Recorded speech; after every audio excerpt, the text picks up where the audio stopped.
मैं डॉक्टर उर्मिला शर्मा, सह आचार्य MSG college Bharatpur. मैं आज MA फाइनल के विद्यार्थियों के लिए भ्रमर गीत की काव्यगत विशेषताएं बताने जा रही हूँ। मैं आज भाव पक्ष की विशेषताएं बताऊंगी। काव्य मानव हृदय की अनुभूतियों का अनायास कलात्मक हृदय स्पर्शी अभिव्यक्तिकरण होता है। आचार्य ने काव्य के दो पक्ष निर्दिष्ट किए हैं, जिनके निकष पर काव्य का समुचित मूल्यांकन संभव होता है। इनको क्रमशः भाव पक्ष और कला पक्ष की अवधाएं प्रदान की गई हैं। भाव पक्ष के अंतर्गत काव्य के रस का परीक्षण किया जाता है, जबकि कला पक्ष के अंतर्गत उनके बाह्य स्वरूप के सौंदर्य की विवेचना की जाती है। रस को काव्य का प्राण तत्व कहा जाता है और कला को उसका कलेवर, अलंकरण और परिधान बताया जाता है। महाकवियों के काव्य कौशल का मूल्यांकन इन दोनों ही निकषों के आधार पर किया जाता है। अब मैं बताती हूँ भ्रमर गीत का भाव पक्ष। हिंदी काव्य के स्वर्ण युग भक्ति काल के अंतर्गत सगुणोपासक कृष्ण भक्त पुष्टि मार्गीय संप्रदाय के प्रधान महाकवि सूरदास जी द्वारा विरचित सूर सागर के विरह पक्ष को आचार्य रामचंद्र शुक्ल ने भ्रमर गीत के रूप में संपादित किया है। भ्रमर गीत श्रृंगार रस का प्रधान काव्य है। इसके अंतर्गत रसराज श्रृंगार को अंगी रूप प्रदान किया गया है। जिस समय उद्धव जी कृष्ण की आज्ञा अनुसार ब्रज अंचल में बिरहणी गोपियों को निर्गुण ब्रह्म का ज्ञान प्रदान करने हेतु आते हैं, तो गोपियां श्री कृष्ण मिलन की आशा से उनके आगमन को हृदय की तरल अनुभूतियों से जोड़ती हैं। किंतु जैसे ही उद्धव जी कहते हैं, ऊदो को उपदेश सुनो किन कान दे, सुंदर श्याम सुजान पठायो मान दे, इसी क्षण से भ्रमर गीत में रसाम्बुद्धि तरंगित होने लगता है। गोपियों की आशा निराशा में बदल जाती है। दूरस जिस उद्धव को उन्होंने कृष्ण समझ लिया था, वही उनके लिए कृष्ण विरोधी उपदेश देने लगा, तो उनके हृदय में कृष्ण प्रेम की रसधारा प्रबल वेग से प्रवाहित होने लगी। श्रृंगार रस का स्थायी भाव प्रेम को माना गया है। प्रेम एक विशेषोन्मुख भाव है। उसमें एक निष्ठा विद्यमान रहती है। उसका गुण माधुर्य माना गया है। बिरहणी ब्रजबालाएं श्रृंगार रस का आश्रय बन जाती हैं। श्री कृष्ण उनके आलम्बन है। उद्धव के उपदेश उद्दीपन बन जाते हैं। इस तरह से रस जो प्रथम उपादान है, जिसे आचार्यों ने विभाव कहा गया है, उसकी सफल सृष्टि हो जाती है। गोपियों के निम्नलिखित कथन में उनके हृदय का प्रेम नामक स्थायी भाव आनंद रूप में परिणित हो जाता है।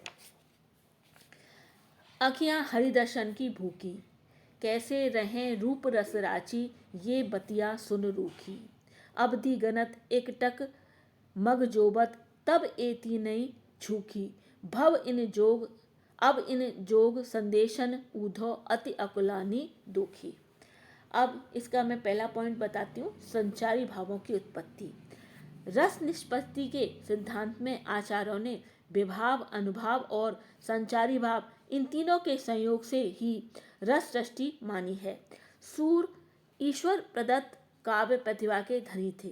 उनके हृदय में रसाम्बुद्धि लहराता था। उसमें साधारणीकरण की अपार क्षमता थी। भ्रमर गीत में गोपियों के हृदय में प्रेम नामक स्थायी भाव संचारी भावों का संयोग पाता है। काव्य शास्त्र में 33 संचारी भावों की चर्चा की गई है। रस की धारा में संचारी भाव जल के बुलबुले के समान पैदा होते हैं और नष्ट होते रहते हैं। गोपियां उद्धव की बात सुन सुनकर कभी शोकानुभव करती हैं, कभी कांपने लगती हैं, कभी चिंतित हो जाती हैं, कभी स्वेद से परिपूर्ण हो जाती हैं। ये सभी व्यभिचारी भाव हैं जो उमड़ने लगते हैं, लहरों के समान पैदा होते हैं और लहरों के ही समान अदृश्य भी हो जाते हैं। भ्रमर गीत की नायिका राधा जी इन संचारियों से किस तरह परिप्लावित होती हैं, उसका वर्णन इस रसिक हृदय महाकवि ने किस प्रकार किया है, यह द्रष्टव्य है। अति मलिन वृषभान कुमारी, हरिश्रम जल अंतर तन भीजे, ता लालच न दुबावत सारी। अधोमुख रहत उरद नहीं चितवत, जो गथ हारे थकित जुआरी।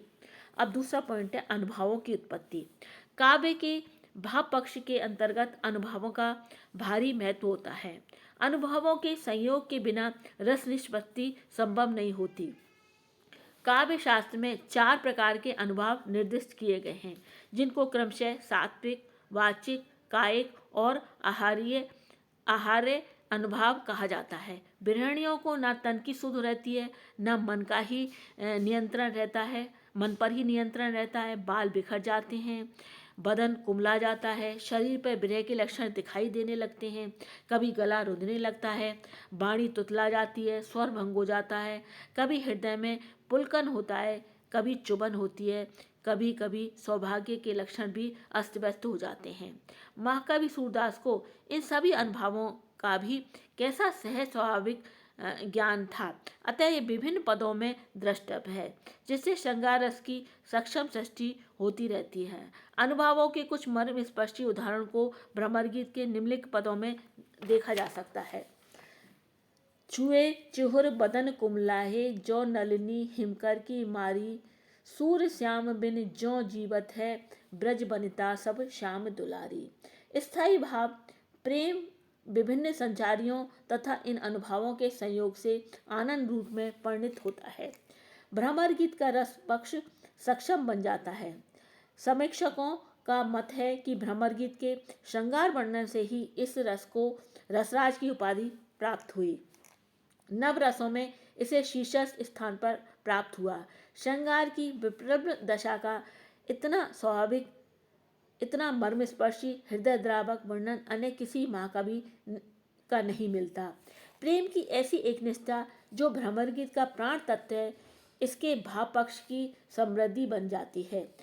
भ्रमर गीत के सफल श्रृंगार रस का निम्नलिखित उदाहरण समग्र हिंदी काव्य में सर्वोच्च शिखर पर अवस्थित है।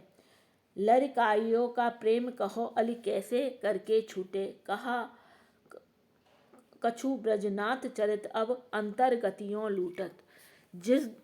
दूसरा है जिस दिन बरसत नैन हमारे, निस दिन बरसत नैन हमारे, सदा रहत पावस ऋतु हम पे, जबते श्याम सुधारे। इस प्रकार के अनेक भावपूर्ण रससिक्त हृदय द्रावक और मर्मस्पर्शी उदाहरण भ्रमर गीत में भरे पड़े हैं, जिनमें श्रृंगार के विप्रलम्ब पक्ष की जैसी सहज स्वाभाविक अभिव्यक्ति हुई है, वह इसके भाव पक्ष की सक्षमता और सफलता की द्योतक है। इस प्रकार इनका ये भाव पक्ष यही समाप्त होता है।